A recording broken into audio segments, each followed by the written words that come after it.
নমস্কার বন্ধুরা, আমি মানসী কিচেনে সবাইকে স্বাগত। বন্ধুরা, এই গরমকালে আমাদের ফল কিন্তু খাওয়া অত্যাধিক ভালো এই গরমে।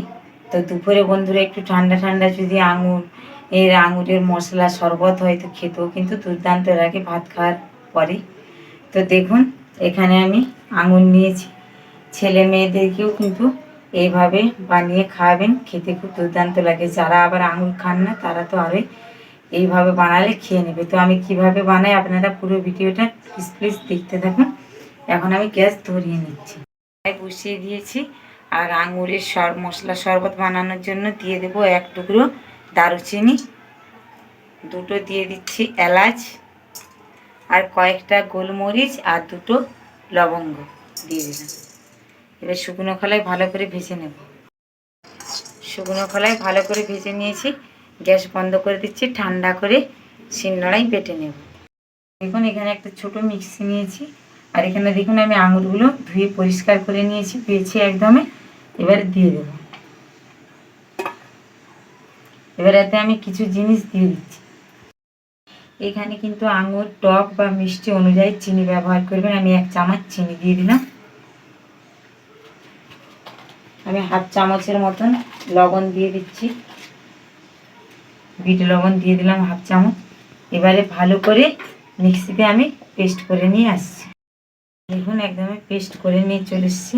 কত সুন্দর হয়েছে, স্মুথ। এবারে যে ভাজা মশলাটা আমি রেখেছিলাম এতে দিয়ে দেব, মিশিয়ে নিচ্ছি। দেখুন, এভাবে মিশিয়ে নিলাম। এখানে আমি 2টো গ্লাস নিয়েছি, বরফের জল দিয়ে দিলাম। বরফটা গলিয়ে নিয়েছি। আপনারা না যদি বরফের জল দিতে চান, ফ্রিজে রেখে দিবেন 5 মিনিট, তাহলেই কাজ হবে।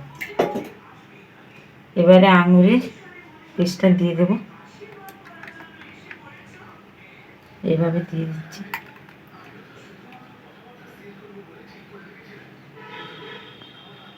দেখুন, দিয়ে দিলাম। এটা ধুয়ে একটু জল দিয়ে দিচ্ছি। দেখুন, লেগে আসে গায়ে।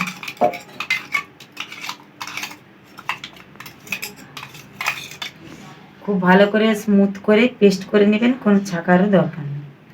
দেখুন,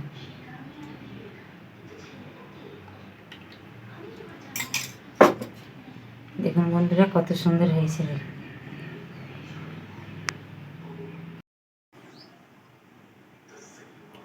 বন্ধুরা, আঙুরের এই মশলার শরবতটা খেতে কিন্তু দুর্দান্ত লাগছে।